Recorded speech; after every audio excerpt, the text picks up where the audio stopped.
ہو جائے گا، تو ہمیشہ کا یہ دستور رہا ہے کہ ایک دن پہلے اعتکاف سے متعلق کچھ باتیں عرض کی جاتی ہیں، لیکن اس سے پہلے کہ اعتکاف والوں سے میں بات کروں،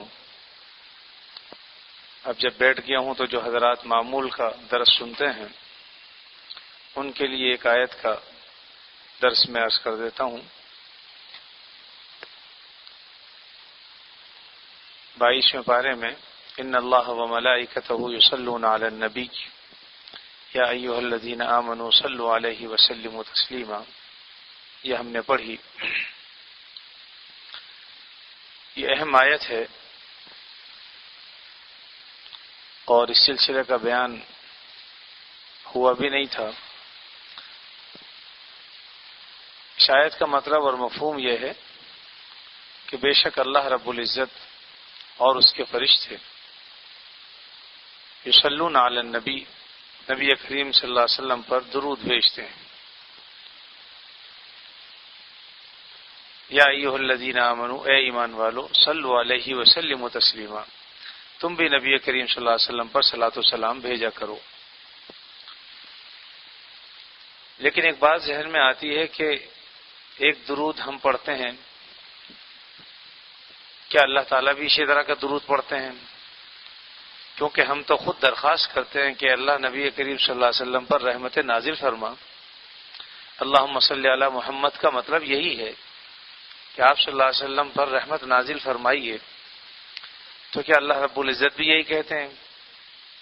اور کہتے ہیں تو کس سے کہتے ہیں؟ کیا اپنے آپ سے؟ اس کا مطلب یہ ہے کہ مطلب الگ الگ ہے۔ آپ صلی اللہ علیہ وسلم پر اللہ رب العزت جو درود بھیجتے ہیں، جو صلات کا لفظ آتا ہے، اس کا مطلب اور ہے۔ فرشتے جو صلات بھیجتے ہیں اس کا مطلب اور ہے، اور ہمیں اور آپ کو جو حکم دیا گیا ہے اس کا مطلب اور ہے۔ اللہ رب العزت صلات بھیجتے کا مطلب یہ ہے کہ اللہ تعالیٰ رحمتیں نازل فرماتے ہیں نبی کریم صلی اللہ علیہ وسلم پر، اور جب یہ نسبت ہوگی انسانوں کی طرف تو اس کا مطلب یہ ہوگا کہ ہم اللہ رب العزت سے درخواست کرتے ہیں کہ ارے اللہ آپ رحمتیں نازل فرمائیے نبی کریم صلی اللہ علیہ وسلم پر۔ اسی طریقے سے فرشتے بھی نبی کریم صلی اللہ علیہ وسلم کے درجات کی بلندی کے لیے اور آپ پر رحمت نازل فرمانے کی دعائیں کرتے ہیں۔ تو ہمارے صلات کا مطلب یہ ہے کہ ہم اللہ رب العزت سے آپ کے درجات کی بلندی، آپ پر رحمت نازل کرنے کی دعا اللہ رب العزت سے کرتے ہیں اور درخواست کرتے ہیں۔ اور اللہ رب العزت کا معاملہ یہ ہے کہ وہ خود رحمت نازل فرماتے ہیں نبی کریم صلی اللہ علیہ وسلم۔ یہی وجہ ہے کہ حدیث شریف میں آتا ہے من صلی علیہ مرہ صلی اللہ علیہ بہا عشرہ، کہ جو مجھ پر ایک مرتبہ درود بھیجتا ہے اللہ تعالیٰ اس پر 10 رحمتیں نازل فرماتے ہیں۔ تو دونوں جگہ صلی کا لفظ آتا ہے، لیکن ایک کا مطلب درود بھیجنا اور دوسرے کا مطلب یہ ہے رحمت نازل کرنا۔ تو درخواست دعا اور چیز ہے، ہم دعا کی درخواست کرتے ہیں اللہ تعالیٰ سے کہ رحمت نازل فرمائے وہ نبی کریم صلی اللہ علیہ وسلم پر۔ یہی وجہ ہے بزرگان دین نے فرمایا کہ کوئی دعا ایسی نہیں ہے جس کے بارے میں یہ امکان نہ ہو کہ شاید قبول ہو یا نہ ہو، لیکن یہ ایسی دعا ہے کہ جس کے بارے میں کوئی امکان نہیں ہے قبول نہ ہونے کا۔ یعنی درود شریف ایسی دعا ہے کہ یقیناً اللہ رب العزت اس کو تو قبول فرماتے ہی فرماتے ہیں۔ اسی لیے دعا کے اول و آخر میں درود شریف پڑھا جاتا ہے، تاکہ جب اللہ رب العزت اول اور آخر کو قبول کریں تو ہمارے درمیان کی چیز کو بھی قبول کر لیں۔ یہی وجہ ہے کہ ہم جب شروع میں کہتے ہیں الحمدللہ رب العالمین والعاقبۃ للمتقین والصلاۃ والسلام علی رسولہ الکریم، یہی درود شریف۔ بعض جاہل یہ سمجھتے ہیں کہ جب تک یہ آیت نہ پڑھی جائے اور اس کے بعد پھر جب یہ کہا جاتا ہے یا ایھا الذین ان اللہ ملائکۃ یصلون علی النبی، آپ نے دیکھا ہوگا بعض جاہل کہتے ہیں حق نبی، حالانکہ اس کا شریعت سے کوئی تعلق نہیں۔ نبی تو حق ہی ہیں، تم کہو یا نہ کہو وہ تو حق ہیں، اور اس آیت سے اس کا کوئی تعلق نہیں، لیکن بس بعض لوگوں نے اپنی طرف سے ان چیزوں کو ایجاد کر لیا ہے۔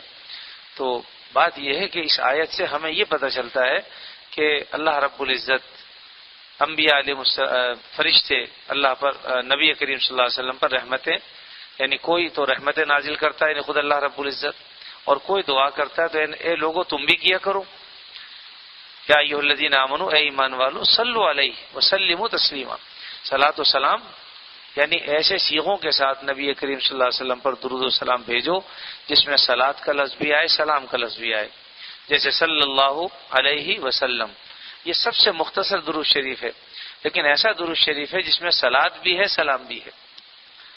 اس سے یہ پتہ چل گیا کہ نبی کریم صلی اللہ علیہ وسلم پر درود و سلام کا بھیجنا یہ ہمارے لیے بہت ہی باعث رحمت ہے۔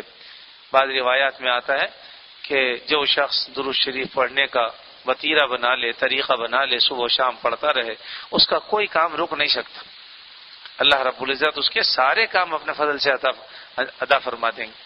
تو اس لیے درود شریف کثرت سے پڑھنی چاہیے، اور کثرت سے پڑھنے کا بعض نے فرمایا کہ کم از کم 300 مرتبہ یومیہ، اگر کوئی شخص 300 مرتبہ یا اس سے زیادہ پڑھتا ہے تو گویا وہ کثرت میں داخل ہے، اس لیے اگر اللہ تعالیٰ توفیق دیں تو 300 مرتبہ درود شریف پڑھ لینا چاہیے۔ سب سے اعلیٰ افضل جو درود ہے وہ درود ابراہیمی ہے جو ہم نماز میں پڑھتے ہیں۔ اللہ رب العزت نے آخر نماز جیسی عبادت میں اس درود کو رکھا ہے تو آخر کوئی تو وجہ ہوگی، ورنہ اور بہت سے درود ہیں، اس لیے سب سے اعلیٰ و افضل درود ابراہیمی، اور اس کے علاوہ جو بھی پڑھ لے کوئی ممانعت نہیں ہے، لیکن ایسے صیغوں کے ساتھ پڑھنا چاہیے جو خود نبی کریم صلی اللہ علیہ وسلم سے ثابت ہوں۔ بعض لوگوں نے اپنی طرف سے بعض صیغے اس میں شامل کر لیے ہیں تو بعض میں عقیدے کی خرابی ہوتی ہے، اس لیے اس سے روکا جاتا ہے۔ اب مثلا بعض لوگ یہاں رہ کے کہتے ہیں الصلاۃ والسلام علیک یا رسول اللہ، تو اس میں عقیدے کی خرابی ہے۔ اصل میں عربی زبان سے جو واقف لوگ نہیں ہیں تو وہ یہ بات نہیں سمجھ سکتے، اس لیے اگر یہاں کہنا ہو تو ہمیں کہنا چاہیے الصلاۃ والسلام علی رسول اللہ، اگر یہی کہنا ہے تو کاف ہٹا دیجئے، بس اس کے بعد کہہ لیجئے، کوئی حرج نہیں، الصلاۃ والسلام علی رسول اللہ۔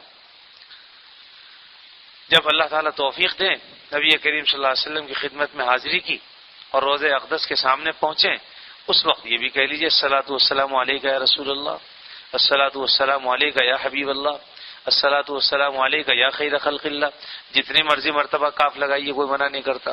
تو ہر جگہ کی بات الگ الگ ہے، ادب الگ ہے، یہاں جب ہم درود پڑھیں تو اس کا ادب اور ہے، وہاں جب بھیجیں گے تو خود نبی کریم صلی اللہ علیہ وسلم سنتے ہیں۔ فرق ہے یہ، اس فرق کو ہم بتانے کے لیے کہتے ہیں کہ بھئی یہاں کاف کا استعمال مت کرو، وہاں کاف کا استعمال کرو۔ درود پڑھنے سے کوئی منع نہیں کرتا، بہت ہی جہالت کی بات ہے جو لوگ یہ کہیں کہ صاحب یہ درود کے قائل نہیں، وہ مسلمان کیسے ہو سکتا ہے جو نبی کریم صلی اللہ علیہ وسلم پر درود نہ بھیجے، آپ پر سلام نہ بھیجے۔ آپ پر درود و سلام کی برکتوں سے تو اللہ ہم پر اپنی رحمتیں نازل فرماتے ہیں، تو ہم اللہ کی رحمتیں کیسے روک سکتے ہیں اپنے آپ سے؟ یا ہم اس کے محتاج نہیں؟ ہم سب محتاج ہیں، لیکن طریقے سے بات کو سمجھ کر اگر آپ کام کریں گے تو انشاءاللہ اس پہ بڑھ کر ہوگا معاملہ، اور اگر بغیر سوچے سمجھے کریں گے تو بعض اوقات خرابی میں مبتلا ہو جائیں گے۔ حدیث شریف میں آتا ہے کہ جب تم مجھ پر درود و سلام بھیجتے ہو، یعنی یہاں سے دور سے، تو اللہ کے فرشتے کچھ ایسے متعین ہیں جو سیاحین ہیں، گھومتے رہتے ہیں ہر جگہ، اور وہ آپ کا پڑھا ہوا درود نبی کریم صلی اللہ علیہ وسلم خدمت میں پہنچاتے ہیں کہ اللہ کے نبی صلی اللہ علیہ وسلم فلاں ابن فلاں نے آپ پر یہ درود پڑھا ہے، آپ کو یہ درود بھیجا ہے۔ اور جب حدیث میں آتا ہے جب تم وہاں آتے ہو مدینہ منورہ اور آپ صلی اللہ علیہ وسلم کے روضہ اقدس کے سامنے، اور جب وہاں درود پڑھتے ہو تو آپ صلی اللہ علیہ وسلم فرماتے ہیں کہ وہ درود تمہارا میں خود سنتا ہوں، صرف سنتا ہی نہیں، اس کا جواب بھی دیتا ہوں، سمجھے؟ تو اس لیے دونوں میں کچھ تو فرق ہوگا نا، اس لیے جب یہاں پڑھا جائے تو الصلاۃ والسلام علی رسول اللہ، اور جب وہاں جا کے پڑھیں تو الصلاۃ والسلام علیک یا رسول اللہ، کوئی حرج کی بات۔ اور یہاں بھی اگر کوئی عقیدے سے صحیح پڑھے، مثلا کوئی آدمی بہت ہی عاشق ہے، ہر وقت روضہ اقدس اس کی نگاہوں میں گھومتا رہتا ہے، اور آنکھوں کو بند کر کے اپنے آپ کو ہی سمجھتا ہے کہ میں آپ صلی اللہ علیہ وسلم کو روضہ اقدس کے سامنے کھڑا ہوں، اور وہ یہاں بھی اگر الصلاۃ والسلام علیک یا رسول اللہ اس طرح سے کہہ دیا تو کوئی گناہ کی بات نہیں، سمجھ لیجئے بات۔ لیکن عقیدہ جو بعض لوگ غلط رکھتے ہیں، اور عقیدہ یہ رکھتے ہیں کہ نبی کریم صلی اللہ علیہ وسلم یہاں موجود ہیں، جس طرح اپنے روضہ اقدس میں موجود ہیں اس طرح یہاں موجود ہیں. جس طرح اللہ ہر جگہ موجود ہے اور وہ یہ عقیدہ رکھتے ہیں کہ ایسے اللہ کے رسول بھی ہر جگہ موجود ہیں، یہ درست نہیں. اگر یہ عقیدے کی خرابی نہ ہو تو اس پڑھنے میں کوئی حرج نہیں، مباح ہے، ناجائز نہیں. لیکن جب اس عقیدے سے پڑھیں گے تو پھر ناجائز. اس لیے اس بات کو خوب سمجھ لیجئے، عقیدہ درست ہونا چاہیے. اگر کوئی شخص آنکھ بند کر کے محبت میں یہ پڑھ لے تو خدا نہ کرے کوئی یہ نہیں ہے کہ وہ دائرہ اسلام سے نکل گیا یا اس نے کوئی گناہ کا کام کر لیا. لیکن بات یہ ہے چونکہ بعض عقائد بعض لوگوں کے ہیں اس قسم کے، اس لیے یہ بات کہی جاتی ہے.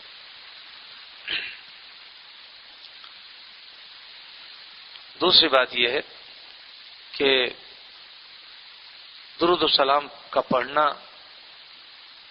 جو آج ہمارے ہاں ایک رواج سا بن گیا ہے.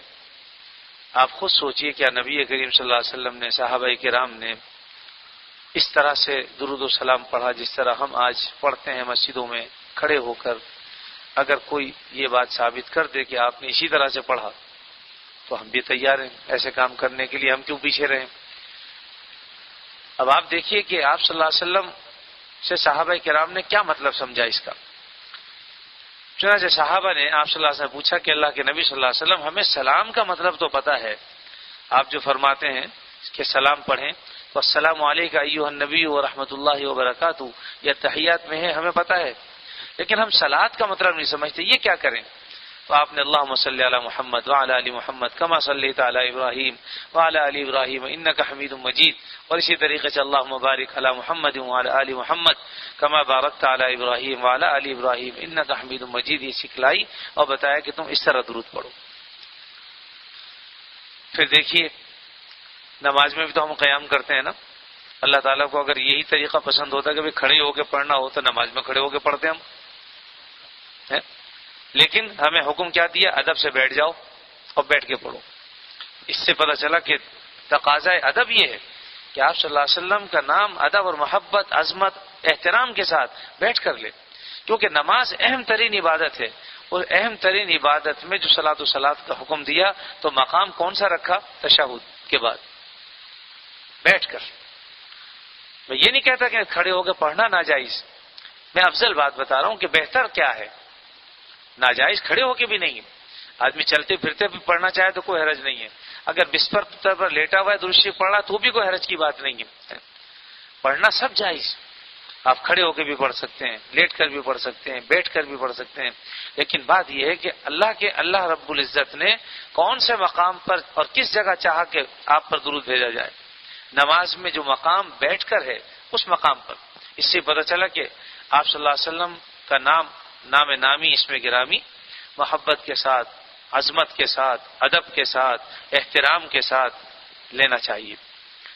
تو اس لیے کوئی اعتراض کی بات نہیں ہے، لیکن ہمیں کم از کم ان باتوں کو سمجھنا چاہیے.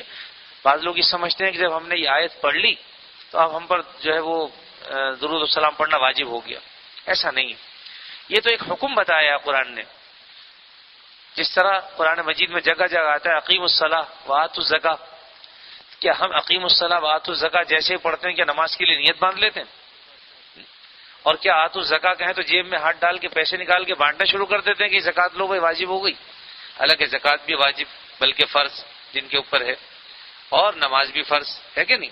تو قرآن مجید کی یہ آیات تو احکام بتانے کے لیے ہیں. اسی طرح کا یہ حکم ہے کہ بھئی آپ درود السلام بھیجو.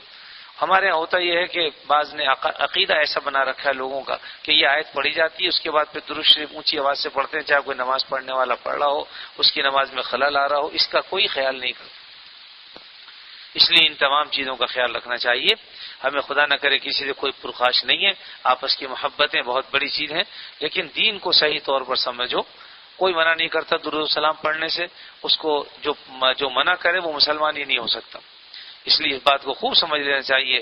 بعض لوگ غلط فہمیاں پیدا کرتے ہیں اور اس غلط فہمیوں کو دور کرنے کے لیے میں نے چند باتیں عرض کر دیں. مضمون تو یہ بہت لمبا ہے اور اس بات کا متقاضی ہے کہ گھنٹوں پر محیط ہو، لیکن میرا اپنا گلا بھی تھکا ہوا ہے اور اتنا سا بھی بیان کر کے جو ہے وہ کافی تھکاوٹ محسوس ہونے لگی. اس لیے بس آپ دعا بھی فرمائیے، اللہ تعالیٰ جلد از جلد صحت یابی مکمل عطا فرمائے.